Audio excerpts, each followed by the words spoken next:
स्वागत है दोस्तों। आप सुन रहे हैं कहानी वार्ता अपने दोस्त विक्रम के साथ। और हम आप पहुंचे हैं हांगकांग में डकैती के अंतिम भाग में। भाग 9 शुरू करते हैं। मैगी वॉल्ट पहुंची। वहां पुलिस की भीड़ जमा थी। स्वयं मैक्स फेरी वहां मौजूद था। उत्सुक लोग भी वहां भीड़ लगा चुके थे और जिनके लॉकर थे वॉल्ट में या कुछ और था, खबर सुनने के बाद वो भी वहां पहुंचने लगे थे। परंतु जॉनी राइट वहां नहीं था। वो जा चुका था वहां से। मैगी मुस्कुराकर मैक्स फेरी से मिली। हेलो चीफ, सब ठीक तो है? ये तो तुम बताओगी। मैक्स फेरी ने गहरी निगाहों से मैगी को देखकर बोला। सब ठीक है। ये सब जॉनी राइट की गलती से हुआ। आपको तकलीफ हुई, मैं माफी चाहती हूँ। क्या ये अच्छा नहीं होगा कि तुम एक बार वॉल्ट को भीतर से देख लो? मैक्स फेरी बोला। वॉल्ट के भीतर कोई नहीं है। पक्का? Sure chief. अगर मैं एक बार वॉल्ट को भीतर से देखना चाहूं तो? मैगी ने मैक्स फेरी को देखा, फिर सिर हिलाकर कह उठी। सिर्फ आप। आपके साथ कोई नहीं होगा। हाँ। मैक्स फेरी ने सिर हिलाया। अभी चलते हैं। कहने के बाद मैगी जॉनी राइट को ढूंढने लगी, जो कि मिला ही नहीं। इस दौरान मैक्स फेरी ने देवराज चौहान को फोन किया। तुम कहाँ हो? मैक्स फेरी ने गंभीर स्वर में पूछा। वॉल्ट से बाहर, उन हीरे जवाहरातों के साथ। मैक्स फेरी का सिर घूम गया। ये कैसे हो सकता है? मैं वॉल्ट के बाहर हूं, परंतु तुम लोग बाहर नहीं निकले। मैगी ने निकाला, चोर रास्ते से। कैसे? मैक्स फेरी की समझ में कुछ नहीं आया कि मैगी तो वॉल्ट में थी ही नहीं। वो कैसे निकाल सकती है? देवराज चौहान ने कम शब्दों में मैक्स फेरी को सारी की सारी बात बता दी। मैक्स फेरी हैरान हो उठा।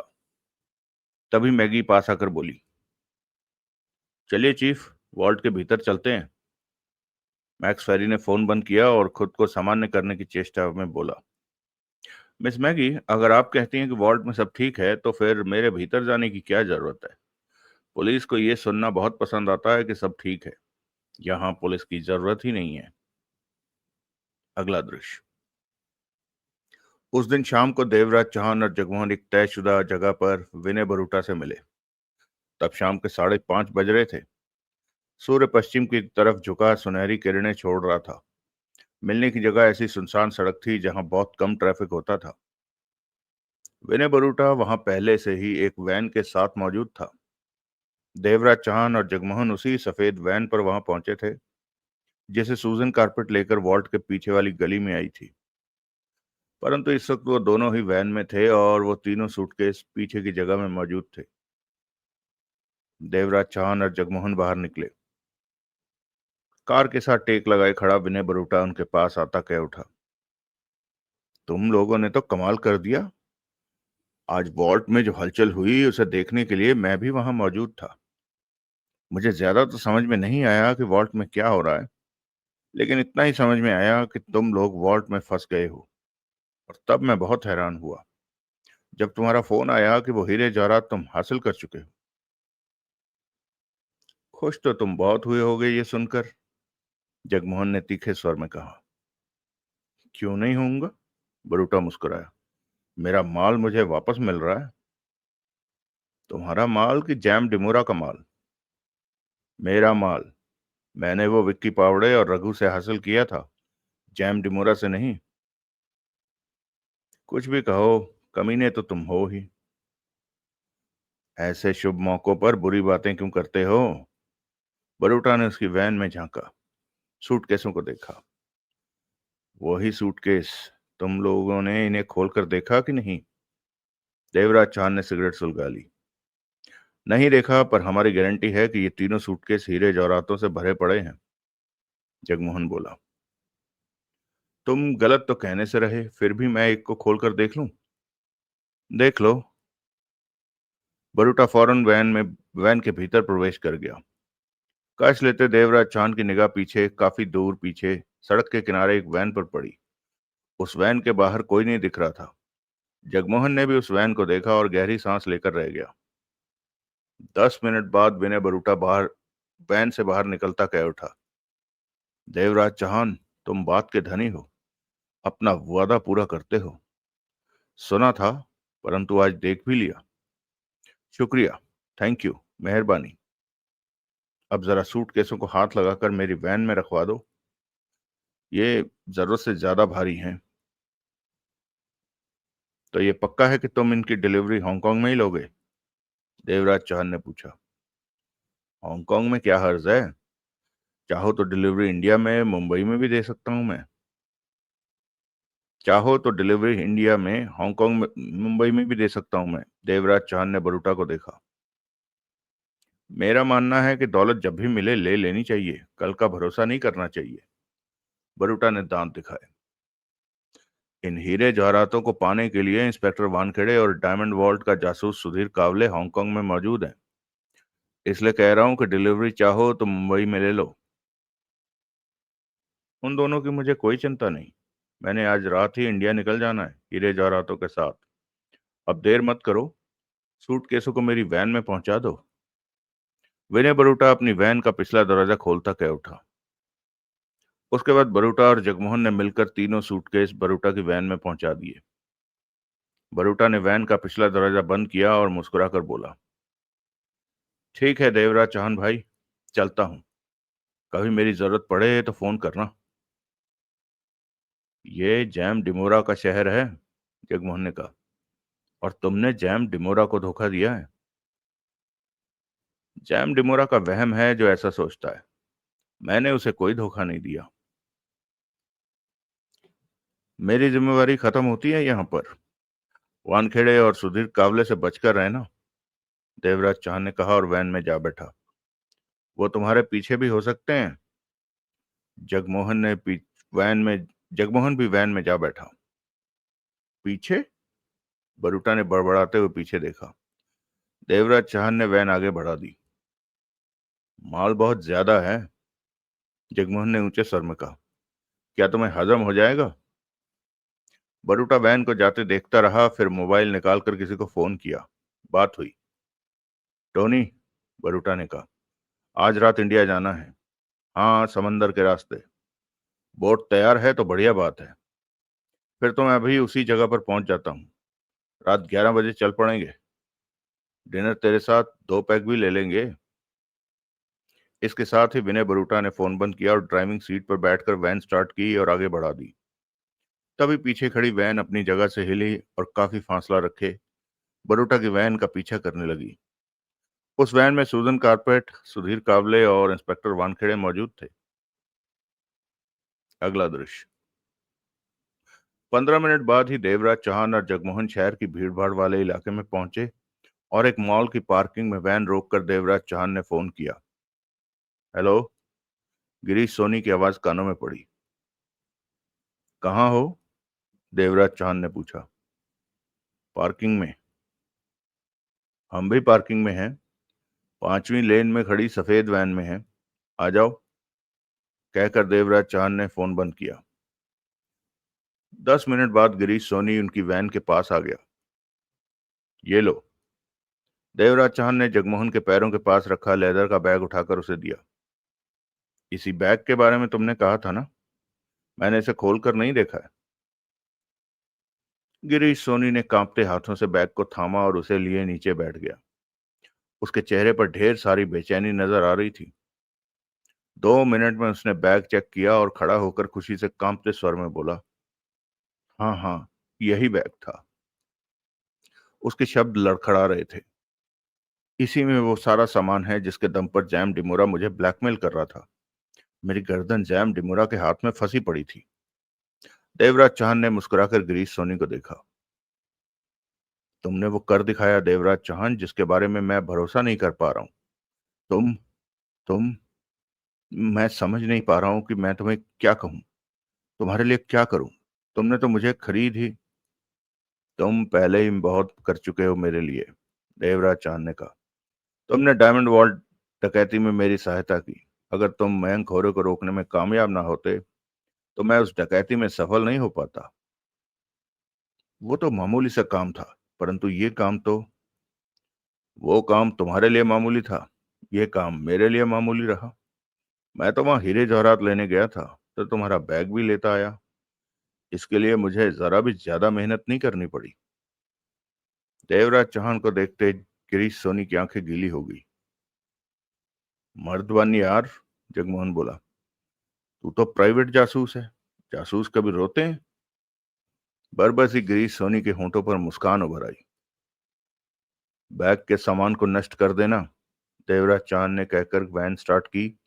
गिरीश सोनी को देखकर मुस्कुराया, जबकि वो गीली आंखों से देवराज चौहान को देखता रहा। देवराज चौहान ने वैन आगे बढ़ा दी। अब, जगमोहन ने गंभीर स्वर में देवराज चौहान को देखा। सोहनलाल की तलाश में पूरी हिम्मत लगा देनी है। देवराज चौहान भी गंभीर दिखा। अपने हीरे जवाहरात जाते देख जैम डिमोरा कहीं सोहनलाल की जान न ले ले। जवाब में देवराज चौहान के होंठों से हल्की सी गुर्राहट निकली। जैम डिमोरा को? इसी पल देवराज चौहान के फोन की बेल बज उठी। तब तक वैन पार्किंग से निकलकर सड़क पर आ चुकी थी। देवराज चौहान ने फोन निकालकर बात की। हेलो। आज तो मेरा शुरा आज तो मेरा चूहा शेर बन गया। जैम डिमोरा का प्यार भरा स्वर कानों में पड़ा। देवराज चौहान बुरी तरह चौंका। जैम डिमोरा तुम? देवराज चौहान के होंठों से निकला। यकीन नहीं आ रहा? उधर से जैम डिमोरा हंसा। क्यों? देवराज चौहान के होंठ बिछ गए। मैं तो तुझे चूहा ही समझता रहा, पर तूने जोड़ तोड़ करके मेरा हीरे जवाहरातों का दुर्लभ संग्रह हासिल कर ही लिया। मैगी मेरे खिलाफ हो गई, वरना तो कभी सफल नहीं हो सकता था देवराज चौहान। बात यहीं पर आकर खत्म हो जाती है कि मैं सफल हो गया, देवराज चौहान ने सख्त स्वर में कहा। कहाँ है मेरे हीरे जवाहरात? मेरे पास। और सोहनलाल मेरे पास है। अभी तक वो जिंदा है। जिंदा ही चाहिए ना तुझे? डिमोरा, देवराज चौहान शब्दों को चबाकर बोला। अगर तू सोचता है कि इस बार भी अदला बदली के बहाने तू मेरे से हीरे जवाहरात ले लेगा, तो ये तेरी भूल है। मैं ईमानदारी से इस बार बात कर रहा हूं। जैम डिमोरा का स्वर शांत था। तेरी ईमानदारी पर कम से कम मैं तो भरोसा नहीं कर सकता, देवराज चौहान ने दृढ़ स्वर में कहा। मेरे हीरे जवाहरात के बदले सोहनलाल को लेना चाहता है? जरूर। सोहनलाल मेरे लिए पहले है, लेकिन अदला बदली मेरी मर्जी से होगी। अपनी मर्जी बता।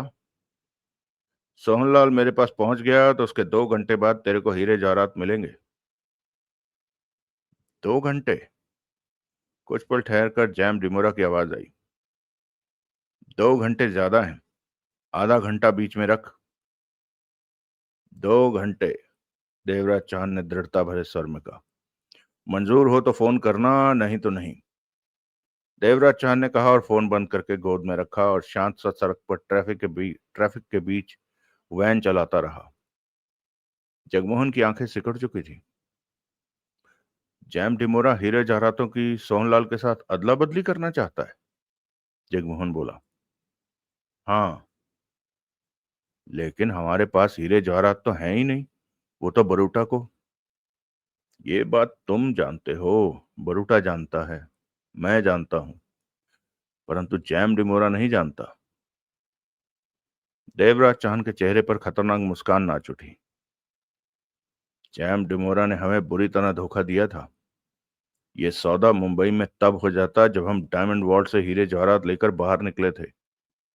तब डिमोरा ने सोहनलाल को हमारे हवाले नहीं किया और हमारी तगड़ी ठुकाई करके हमसे हीरे जवाहरात छीन लिए। डिमोरा धोखेबाज इंसान है। ऐसे इंसान के साथ धोखा करना बुरी बात नहीं, जो हमें धोखा दे चुका हो। तो फिर फोन बंद क्यों कर? जैम डिमोरा का फोन जल्दी ही आएगा। उसे हीरे जवाहरातों से प्यार है। वो अपने हीरे जवाहरातों को खोना नहीं चाहता। तभी तो आनन फानन उसने किसी तरह मेरा नंबर हासिल किया और मुझे फोन करके सोहनलाल की याद दिलाने लगा।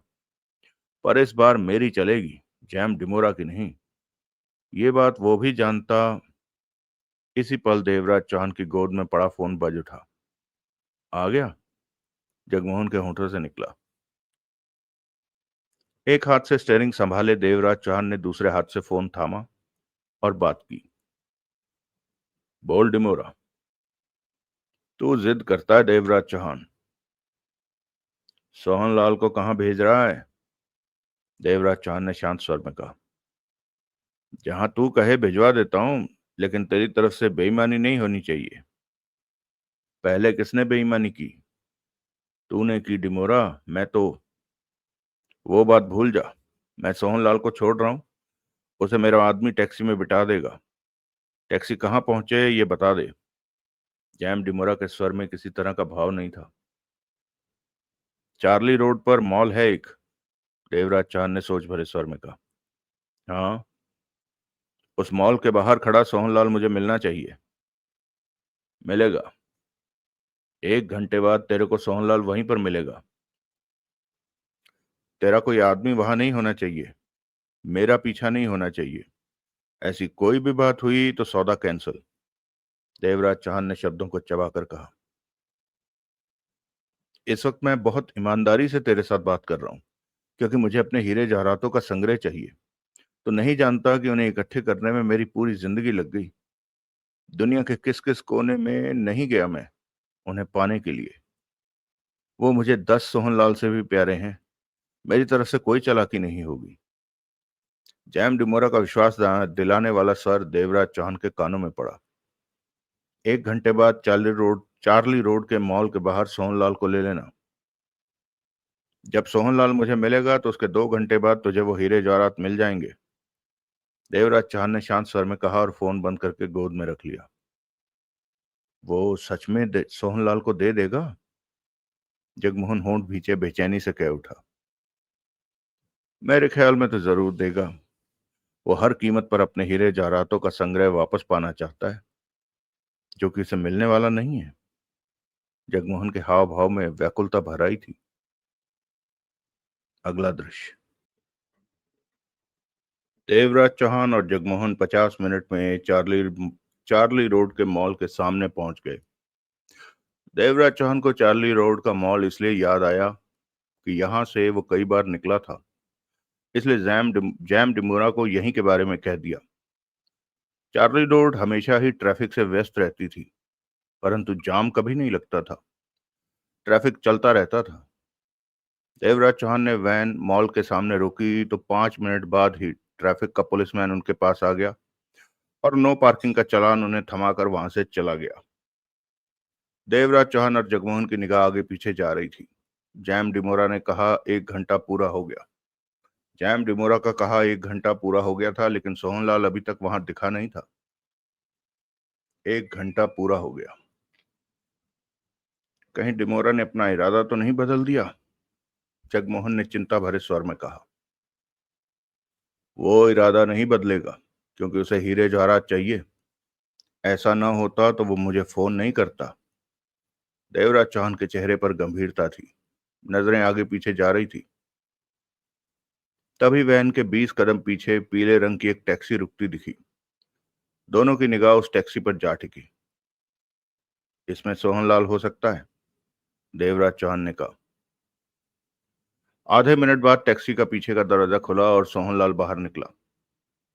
उसने टैक्सी का दरवाजा बंद किया। सोहनलाल पर निगाह पड़ते ही जगमोहन का दिल धड़क उठा, जबकि देवराज चौहान के चेहरे पर मुस्कान उभर आई।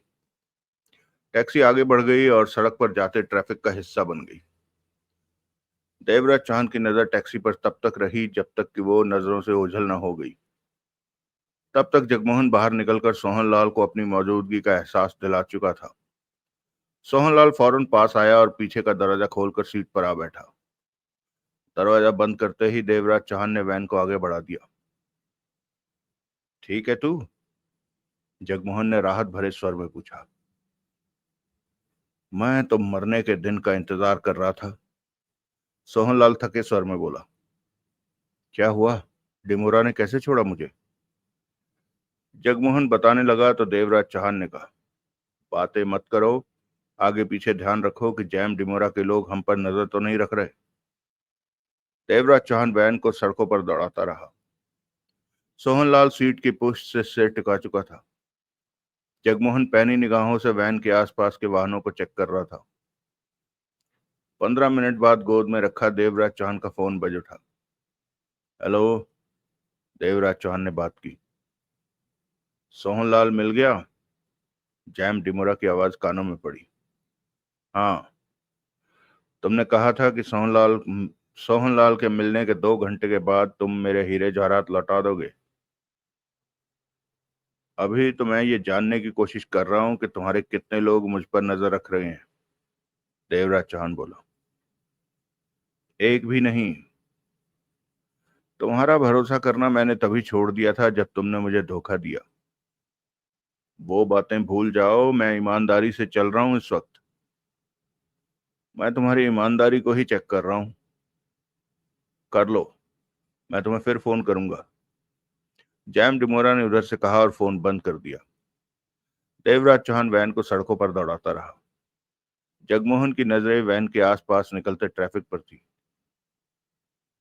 मेरे ख्याल में कोई पीछे नहीं है, जगमोहन ने कहा। चेक करते रहो। वक्त बीतने लगा। आधा घंटा और बीता कि जगमोहन पक्के स्वर में बोला, कोई भी हमारे पीछे नहीं है। डिमोरा ने इस बार कोई चालाकी नहीं की। वो अपने हीरे जवाहरात पाना चाहता है। डिमोरा मुझे इतनी आसानी से कैसे छोड़ सकता है? सोहनलाल ने पूछा। आसानी से? जगमोहन ने गहरी सांस ली। ये तुम्हें लग रहा है, पर हम जानते हैं कि तुम्हें बचाने के लिए हमें क्या क्या करना पड़ रहा है। कुछ भी आसान नहीं रहा। पर ये सब कैसे हुआ? जगमोहन सोहनलाल को सब कुछ बताने लगा। अगले 40 मिनट में वो लोग उस फ्लैट में जा पहुंचे जो मैक्स फेरी ने उन्हें रहने को दिया था। तीनों भीतर पहुंचे तो जॉर्ज शर्मन को वहां मौजूद पाया। Hello George. देवराज चौहान मुस्कुराया। मैं तुम्हारा ही इंतजार कर रहा था। 2 घंटे से बैठा हूं यहां। जॉर्ज मुस्कुराया। क्यों? चीफ जानना चाहता है कि ये सब कैसे हुआ। तुम लोग वॉल्ट में फंसकर बाहर कैसे निकल आए? मैगी कैसे तैयार हुई तुम्हारी सहायता करने को? दोपहर के हालातों पर चीफ अभी तक हैरान हुआ पड़ा है। मैक्स फेरी से फोन पर मेरी बात हो गई थी, देवराज चौहान ने बैठते हुए कहा। वो खुलासा तौर पर जानना चाहता है, तभी उसने मुझे भेजा है। मुझे फोन कर लेता मैक्स। तुम बताना शुरू करो। देवराज चौहान ने जॉर्ज शर्मन को सब कुछ बताया। तुम बहुत किस्मत वाले निकले। ये सब कुछ सुनने के बाद जॉर्ज शर्मन ने कहा और सोहनलाल को देखा। ये कौन है? मैंने इसे पहले नहीं देखा। सोहनलाल, जो जैम डिमोरा की कैद में था। क्या? जॉर्ज चौंका। तुमने इसे बचा लिया? जैम डिमोरा कहाँ है? तुमने हमें खबर क्यों नहीं दी? खबर देने की गुंजाइश ही नहीं थी। ऐसा कुछ नहीं हुआ जैसा तुम सोच रहे हो। जैम डिमोरा जान चुका है कि उसके हीरे जवाहरातों का संग्रह मेरे पास है। उसने फोन पर मेरे से सौदा किया कि वो सोहनलाल को आजाद कर देगा और मैं उसे हीरे जवाहरात लौटा दूंगा। तो तुमने जैम डिमोरा से सौदा कर लिया? उसे हीरे जवाहरात? वो हीरे जवाहरात विनय बरूटा के पास पहुंच चुके हैं। उसे ही देने थे। इधर मैंने सौदे पर डिमोरा को हाँ कर दी और सोहनलाल को पहले ले लिया। अब वो हीरे जवाहरातों की वापसी का इंतजार कर रहा है। समझा। जॉर्ज ने गहरी सांस ली। तुम्हारा आज का दिन बहुत बढ़िया गुजरा। मुझे यह जगह बदलनी है, देवराज चौहान ने कहा। क्यों? जो फोन मुझे मैक्स फेरी ने दिया था उसका नंबर जैम डिमोरा ने जान लिया है। इससे स्पष्ट है कि डिमोरा को पुलिस वाले खबरें दे रहे हैं। वो ये भी जान सकता है कि मैं इस वक्त कहां पर हूं। अब मैं कोई खतरा नहीं उठाना चाहता। डिमोरा के लोग यहां हमला कर सकते हैं। जॉर्ज ने हौले से सिर हिलाया और देवराज चौहान को देखता बोला, ये बात तो साफ हो गई कि तुम डिमोरा को हीरे जवाहरात नहीं देने वाले। वो तुम्हारे पास है ही नहीं। सही कहा। फिर तो तुम जीने का हक खो चुके हो देवराज चौहान। एकाएक जॉर्ज शर्मन के स्वर में खतरनाक भाव आ गए। उसने फुर्ती से रिवॉल्वर निकालकर देवराज चौहान की तरफ कर दी। अब तुम मरने जा रहे हो। पल भर के लिए देवराज चौहान हक्का बक्का रह गया। तुम तुम जैम डिमोरा के लिए काम करते हो? देवराज चौहान के होंठों से निकला। हाँ, मुझे यहाँ चीफ ने नहीं, जैम डिमोरा ने भेजा है कि तुम्हारा इरादा जान सकूं। मैं तुम तीनों को। उसी पल सोहनलाल ने पास ही टेबल पर रखा फूलदान उठाकर जॉर्ज शर्मन के चेहरे पर मारा। जॉर्ज शर्मन पल भर के लिए हड़बड़ाया कि तब तक जगमोहन उस पर छलांग लगा चुका था। वो सीधा जॉर्ज शर्मन पर गिरा। जॉर्ज शर्मन के हाथ में दबी रिवॉल्वर से तेज आवाज के साथ फायर हो गया, जो कि देवराज चौहान को न लगकर सामने की दीवार पर गोली जा लगी। जगमोहन और जॉर्ज शर्मन फर्श पर गुत्थम गुत्था हो गए थे। देवराज चौहान जल्दी से उठा और जॉर्ज के रिवॉल्वर वाले हाथ पर ठोकर मारी। रिवॉल्वर उसके हाथ से निकलकर दूर जा गिरी। तब तक जगमोहन जॉर्ज शर्मन पर काबू पा चुका था। तभी दौड़ते कदमों की आवाज आई और खुले दरवाजे से एक पुलिस वाले ने रिवॉल्वर थामे भीतर प्रवेश किया। उसे देखते ही देवराज चौहान सतर्क हो गया। कौन हो तुम? देवराज चौहान का हाथ जेब में पड़े रिवॉल्वर तक आ पहुंचा था। मैं मुझे चीफ ने इस फ्लैट पर नजर रखने और वक्त आने पर आप लोगों की सहायता करने को कहा था। मैं हर दिन यहाँ ड्यूटी देता हूँ। रात को दूसरा पुलिसमैन आ जाता है। यहाँ क्या हो रहा है? जॉर्ज को क्यों? जॉर्ज शर्मन जैम डिमोरा के इशारे पर हमें शूट करने वाला था। देवराज चौहान ने सख्त स्वर में कहा। सच कह रहे हो? वो पुलिस वाला अविश्वास भरे स्वर में कह उठा। जॉर्ज खुद ही तुम्हें सच बता देगा। जगमोहन ने जॉर्ज शर्मन को फर्श पर दबा रखा था। वो पुलिस वाला पास पहुंचकर नीचे झुकता जॉर्ज शर्मन से कह उठा। तुम तो बहुत कमीने निकले। जवाब में जॉर्ज शर्मन उस पुलिस वाले को गालियां देने लगा। पुलिस वाले ने मैक्स फैरी को इस नई घटना की खबर दी और जॉर्ज शर्मन के हाथ पीछे बांध दिए। 15 मिनट में वहां 4 पुलिस वाले आ पहुंचे और जॉर्ज शर्मन को गिरफ्तार करके देवराज चौहान, जगमोहन और सोहनलाल को पुलिस कार में बिठाकर वहां से रवाना हो गए। दूसरी पुलिस कार पीछे पीछे आने लगी। तभी देवराज चौहान को मैक्स फैरी का फोन आया। देवराज चौहान ने उसे बताया कि वहां से हीरे जवाहरात लेकर सुरक्षित बाहर निकल गए। देवराज चौहान ने कहा कि ये सब मैगी की वजह से हो सका। मैक्स फैरी ने कहा कि वो उससे कई बातें करना चाहता है और अब वो पुलिस हेडक्वार्टर में रहेगा, जहां जैम डिमोरा के हाथ नहीं पहुंच सकते। जॉर्ज शर्मन की गद्दारी पर मैक्स फैरी ने अफसोस जताया। मैक्स फैरी से बात करके हटा ही था कि जैम डिमोरा का फोन आ गया। तुम्हारे 2 घंटे पूरे होने वाले हैं देवराज चौहान, उधर से जैम डिमोरा ने कहा। मुझे अफसोस है कि जॉर्ज शर्मन अब तुमसे बात नहीं कर सकेगा, देवराज चौहान ने कहा। क्या हुआ? तुमने उसे मेरे पास मेरी टो लेने भेजा था कि हीरे जवाहरातों के बारे में मेरा क्या विचार है। वो मैं तुम्हें दूंगा कि नहीं। जब उसे मेरे विचार का पता लगा तो उसने रिवॉल्वर निकाल ली। मुझे मारना चाहता था, पर अब गिरफ्तार हो गया है। मुझे खुशी है कि तुम्हारे हाथ खाली ही रहेंगे जैम डिमोरा। देवराज चौहान के होंठों पर मुस्कान उभर आई। तो तुम मुझे वो हीरे जवाहरात नहीं दे रहे? वो मेरे पास है ही कहाँ। वो तो 3 घंटे पहले मैं विनय बरूटा को दे चुका हूं। अब उन पर बरूटा का हक है। तो तुमने मुझे धोखा दिया? जैम डिमोरा की आवाज में कठोरता आ गई। जो इंसान मुझे धोखा दे चुका हो, उसे धोखा देने में मुझे परहेज नहीं। मेरा इरादा तो इससे भी बढ़कर था, परंतु तुम मेरे हाथ नहीं लग सके। तुम। देवराज चौहान, जैम डिमोरा फोन पर गला फाड़कर चीखा। मैं तुम्हारा जीना हराम कर दूंगा। तुम अभी जैम डिमोरा को जानते नहीं। मेरा काटा पानी भी नहीं मांगता। तुम मेरा कुछ नहीं बिगाड़ सकते।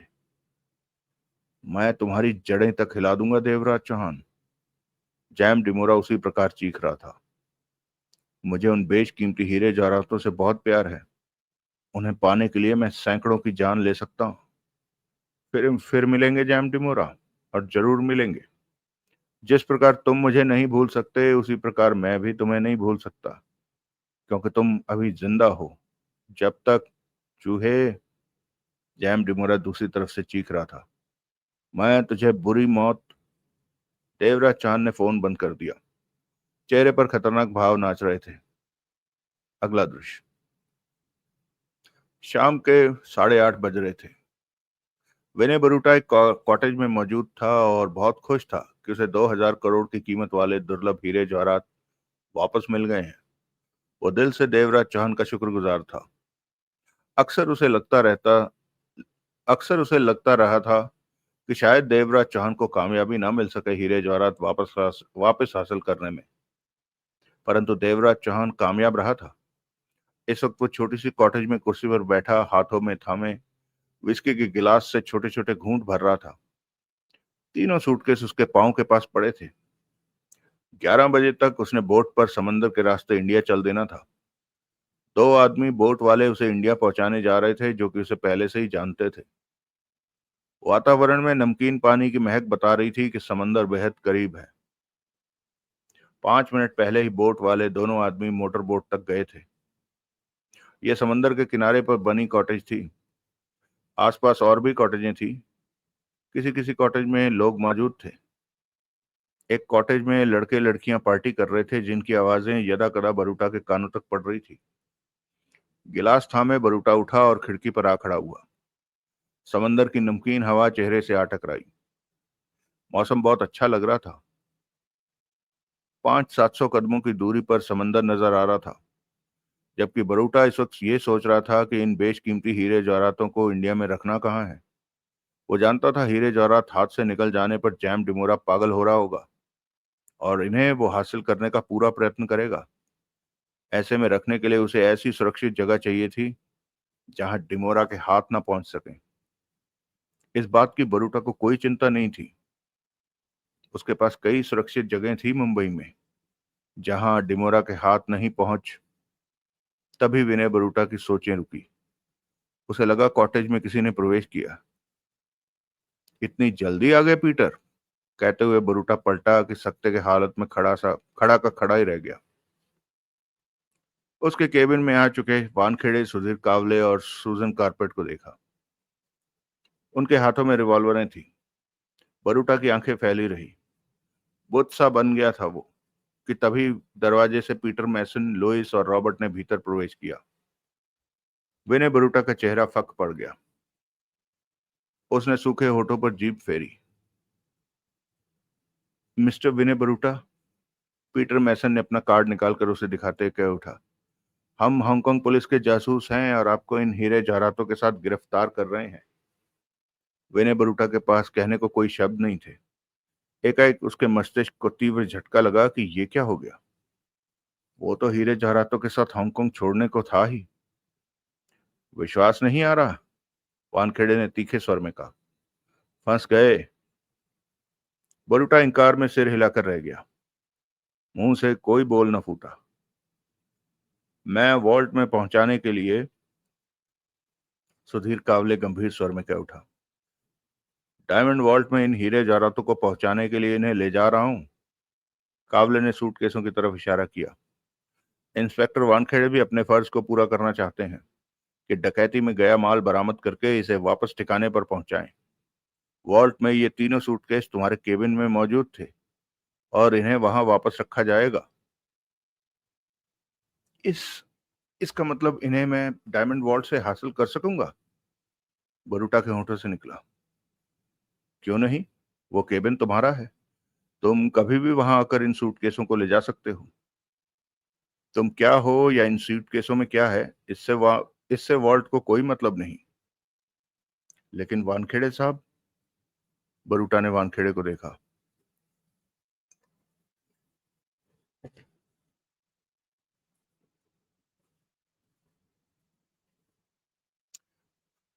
लेकिन वानखेड़े साहब, बरूटा ने वानखेड़े को देखा, इन सूटकेसों से मैं तब तक ही मतलब रखूंगा जब तक ये वॉल्ट में नहीं पहुंच जाते।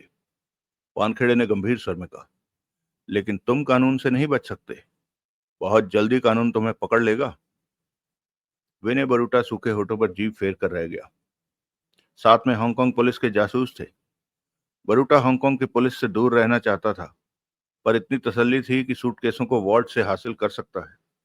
सिर्फ कुछ दिनों के लिए ही ये दुर्लभ हीरे जवाहरात उससे दूर हो रहे हैं। हम इन सूटकेसों को ले जा रहे हैं, कावले बोला। तुम्हें कोई ऐतराज भी हो तो हमें परवाह नहीं। विनय बरूटा कुछ नहीं कह सका। सूटकेसों को उठाओ, सूजन कारपेट सबसे कह उठी, बाहर गाड़ी में रखो। विनय बरूटा के देखते ही देखते वो लोग तीनों सूटकेस उठाकर बाहर निकल गए। बरूटा ने बाहर झांकने की भी चेष्टा नहीं की। उसे देवराज चौहान की बात ध्यान में आई कि कावले और वानखेड़े उसके पीछे आ सकते हैं इन हीरे जवाहरातों को हासिल करने के लिए, परंतु वो समझ नहीं पाया कि कावले और वानखेड़े यहाँ तक कैसे पहुंच गए। हीरे जवाहरातों को हाथ से जाते देख विनय बरूटा का मूड ऑफ हो गया, लेकिन उसे इस बात की राहत थी कि वो अब भी उसके हैं और मुंबई जाकर डायमंड वॉल्ट से इन्हें ले लेगा। बरूटा ने हाथ में थाम रखा विस्की का गिलास एक ही सांस में खाली कर दिया। अगला दृश्य। देवराज चौहान, जगमोहन और सोहनलाल के अलावा अलीबख्श की रात पुलिस हेडक्वार्टर के शानदार बेडरूम में बीती। इस बेडरूम को अक्सर मैक्स फेरी तब इसमें इस्तेमाल करता था जब किसी केस में फंसा वो घर नहीं जा पाता था। सुबह के 9 बजे जब वो गहरी नींद में था, तब मैक्स फेरी ने उन्हें आकर जगाया और बताया कि अभी अभी मैगी पर गोलियां चलाई गई हैं। जब वो वॉल्ट खोलने पहुंची थी, 8-10 गनमैन बाहरी गेट से ही गोलियां चलाते भीतर आए। 2 वॉचमैन उनकी गोलियों का शिकार हो गए। मैगी के 3 बॉडीगार्ड मारे गए और मैगी के हाथ में गोली लगी। बॉडीगार्डों ने उन पर गोलियां चलाई, जिससे कि 4 हमलावर मारे गए और बाकी वहां से भाग गए। यह हमला जैम डिमोरा ने करवाया है, मैगी को मारने के लिए, देवराज चौहान ने गंभीर स्वर में कहा। हाँ, मैक्स फेरी ने सख्त स्वर में कहा, यह जैम डिमोरा का ही काम है। जॉर्ज से डिमोरा के बारे में पता नहीं चला? जॉर्ज नहीं जानता जैम डिमोरा कहां पर है। सारी रात उससे पूछताछ होती रही है। अब मैगी कहाँ है? हॉस्पिटल में। वहां पुलिस पहुंच चुकी है और मैगी के घायल वॉचमैनों को हॉस्पिटल पहुंचा दिया गया है। वहां से लाशें उठाई जा रही हैं।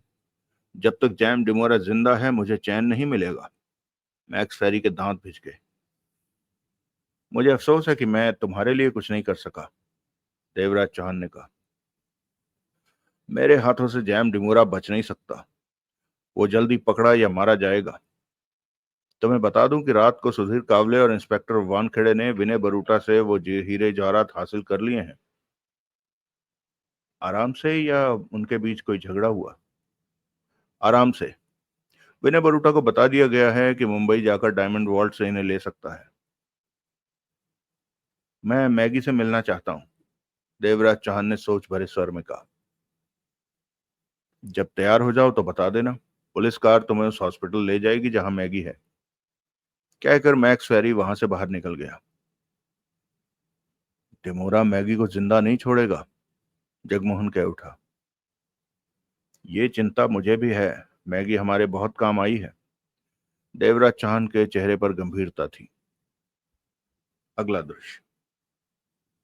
देवराज चौहान हॉस्पिटल पहुंचा। पुलिस वाला उसे मैगी तक छोड़कर चला गया। मैगी के हाथ में बैंडेज हुई पड़ी थी। वो कुर्सी पर बैठी थी। उसके पास वानखेड़े, कावले और सूजन कारपेट भी थे। तुम्हें ठीक देखकर मुझे खुशी हुई, देवराज चौहान ने मैगी से मुस्कुराकर कहा। मैगी ने मुस्कुराने की चेष्टा की, उसे देखा। मेरे ख्याल में अब हांगकांग तुम्हारे लिए सुरक्षित नहीं रहा। जैम डिमोरा तुम्हारी जान ले लेगा, देवराज चौहान बोला। यही बात मैंने कही है, सुधीर कावले कह उठा। डिमोरा इसकी जान लेकर ही रुकेगा। तुम्हें चुपके से हांगकांग छोड़ देना चाहिए, देवराज चौहान ने कहा। नहीं छोड़ सकती, मैगी ने गंभीर स्वर में कहा। मैं वॉर्ड से दूर नहीं जा सकती। उसका काम भी देखना है। तुम्हारा वॉर्ड मैं संभाल सकता हूं, कावले बोला। तुम? मैगी ने कावले को देखा। मुंबई में मैं डायमंड वॉल्ट का जासूस था। वॉल्ट का काम जानता हूं। मैं हांगकांग में रहने की ही सोच रहा हूं। मैं और सूजन शादी करने जा रहे हैं। इस तरह मुझे काम भी मिल जाएगा हांगकांग में। लेकिन इतना बड़ा भरोसा मैं तुम पर कैसे कर सकती हूँ? मैं तुम्हें ठीक से जानती भी नहीं।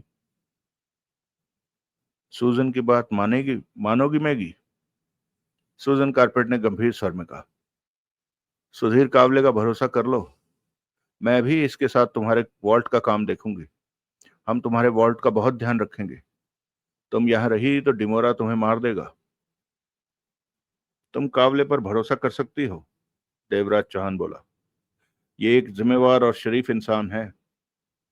मैगी के चेहरे पर उलझन दिखी।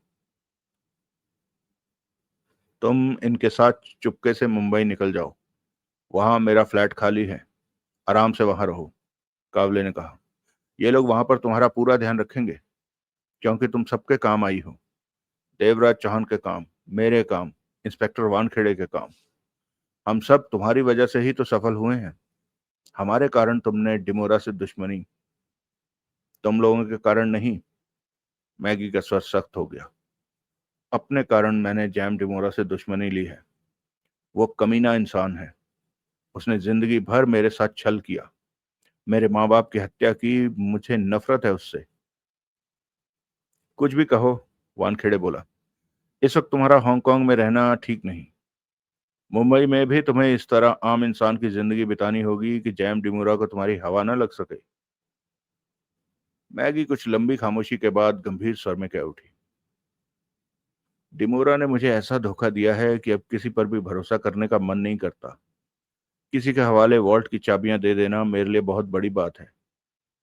फिर भी मैं कावले पर भरोसा कर सकती हूँ, अगर चीफ जिम्मेवारी ले तो। चीफ? सूजन के होठों से निकला। पुलिस चीफ मैक्स फेरी। मैगी ने सूजन कारपेट को देखा। तुम्हें पता है मैक्स फेरी मेरे जीजू हैं, मेरी बहन मार्था के पति हैं। सूजन गंभीर स्वर में बोली। मैं नहीं जानती, पर मैं पुलिस चीफ पर भरोसा कर सकती हूँ अगर वो मिस्टर कावले की गारंटी लें। सबकी निगाह सूजन कारपेट के चेहरे पर जा टिकी। सूजन ने सुधीर कावले को गंभीर निगाहों से देखा, फिर कह उठी। कह नहीं सकती इस मामले में जीजू गारंटी लेंगे या नहीं। ये जीजू की मर्जी पर है, और इस बात में मैं जीजू पर दबाव बनाना नहीं चाहती। चिंता की कोई बात नहीं, कावले मुस्कुराकर बोला। मैक्स फेरी बेशक इनकार कर दे, इससे हमारे रिश्ते पर कोई फर्क नहीं पड़ेगा। ये तो हम इसलिए कर रहे हैं कि मैगी यहां से गायब हो जाए और डिमोरा इसकी जान ना ले सके। इस सब के बारे में मैक्स फेरी से मैं बात करूंगा, देवराज चौहान ने सिर हिलाकर कहा। मैक्स फेरी सूजन की वजह से कावले की गारंटी लेने को तैयार हो गया। देवराज चौहान ने कावले से इतना जरूर कहा कि इस मामले में उसकी गारंटी भी शामिल है, जो कि उसके बारे में उसने मैक्स फेरी को दी है। इसलिए वॉल्ट का कोई काम बिगड़ना नहीं चाहिए। कावले ने कहा है कि वो मैगी से भी बढ़िया ढंग से वॉल्ट को संभालेगा। मैगी ने कहा कि वो एकदम से नहीं जा सकती। कावले और सूजन को वॉल्ट का काम, वॉल्ट की जरूरी बातों के अलावा कानूनी कागजात भी तैयार करवाने होंगे। मैगी ने एक सप्ताह कावले और सूजन कारपेट के साथ वॉल्ट पर लगाया और दोनों को सब कुछ समझा दिया। कानूनी तौर पर वॉल्ट को संभालने का काम सुधीर कावले और सूजन कारपेट को के हवाले कर दिया। इस दौरान देवराज चौहान, जगमोहन, अलीबख्श, वानखेड़े और 3 पुलिस वाले मैगी को सुरक्षा देते रहे कि जैम डिमोरा की तरफ से कोई हमला न हो जाए। परंतु ऐसा कुछ नहीं हुआ। ना ही जैम डिमोरा का फोन देवराज चौहान को आया। इस प्रकार जैम डिमोरा की खामोशी को देवराज चौहान ने मनी मन गंभीरता से लिया था कि उस जैसा इंसान चुप बैठने वालों में से नहीं है।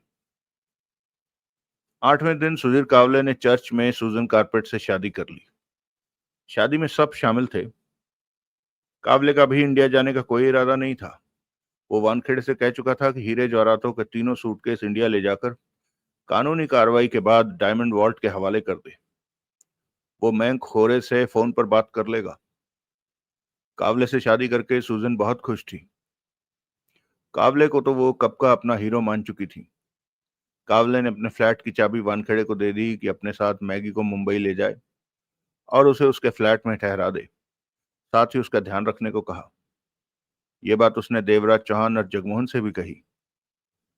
अगले दिन वानखेड़े तीनों सूटकेसों के साथ मैगी को लिए मुंबई का प्लेन पकड़ लिया। मैक्स फेरी ने ऐसा इंतजाम कर दिया था कि एयरपोर्ट पर सूटकेसों की चेकिंग ना हो। कुछ ऐसा ही इंतजाम वानखेड़े ने मुंबई पुलिस हेडक्वार्टर फोन करके मुंबई एयरपोर्ट पर करवा लिया था कि सूटकेसों को एयरपोर्ट से बाहर ले जाने में कोई कानूनी अड़चन ना आए। उसी शाम देवराज चौहान, जगमोहन, अली बख्श और सोहनलाल मोटर बोट द्वारा समंदर के रास्ते मुंबई के लिए रवाना हो गए। सुधीर कावले और सूजन उन्हें छोड़ने उस वीरान तट पर आए थे जहां से उनकी मोटर बोट रवाना हुई थी। सूजन शादी से 2 दिन पहले से ही पुलिस की नौकरी छोड़ चुकी थी। उसका फैसला था कि वो भी कावले के साथ मैगी का वॉल्ट संभालेगी। इस तरह उसे कावले के करीब रहने इस तरह उसे कावले के करीब रहने का ज्यादा मौका मिलेगा। सूजन के फ्लैट से ही उन्होंने अपनी नई जिंदगी की शुरुआत करने की सोची। परंतु मोटरबोट में बैठे मुंबई की तरफ बढ़ते देवराज चौहान के दिल को चैन नहीं था। जैम डिमोरा का इस तरह एकाएक खामोश हो जाना, उसकी तरफ से कुछ न होना, ये बातें देवराज चौहान को ठीक नहीं लग रही थी। उसे गहरी सोच में डूबे डूबे देखकर जगमोहन पास आकर बोला, क्या सोच रहे हो? जैम डिमोरा के बारे में। देवराज चौहान ने नजरें उठाकर जगमोहन को देखा। और दोस्तों, ये कहानी खत्म हो गई।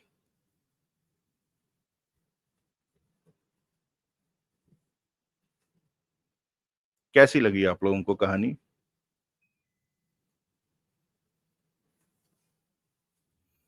ये कहानी वैसी ही थी ना? और उसके बाद वो सब खुशी खुशी रहने लगे। गांव बस गया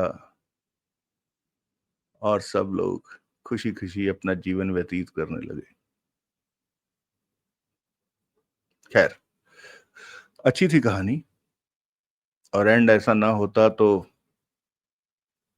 अच्छा ना लगता।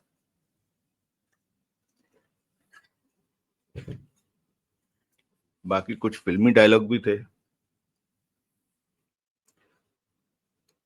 जैसे, याद होगा आप लोगों को?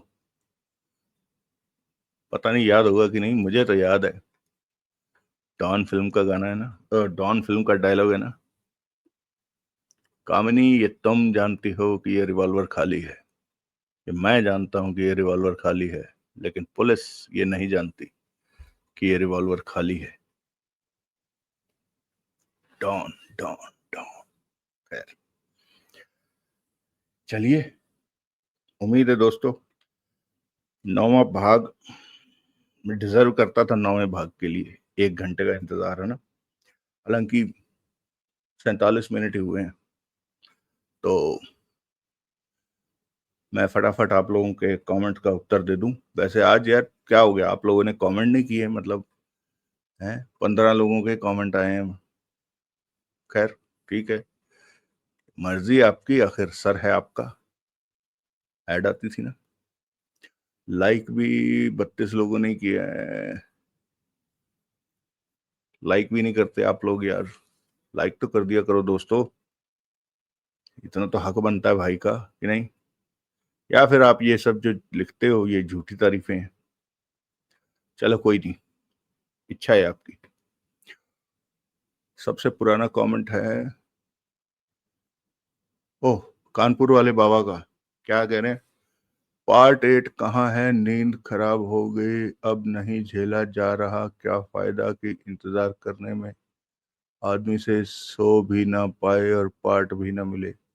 प्रभु, आप 5 बजे तक जागते रहते हो इसके इंतजार में? मैं तो ये रिकॉर्ड करता हूँ कि 5 बजे के बाद लोग उठेंगे तब सुनेंगे। आप 5 बजे तक जागते रहते हो इसके इंतजार में। खैर, लेकिन यहाँ पर एक बात और भी है वैसे। कल परसों आप मुझे सलाह दे रहे थे कि अपनी सेहत का ख्याल रखा करो, हैं? और आज आप मुझे धक्का दे रहे हो कि भाई आया क्यों नहीं? वो वाला सही था कि ये सही है? बताइएगा।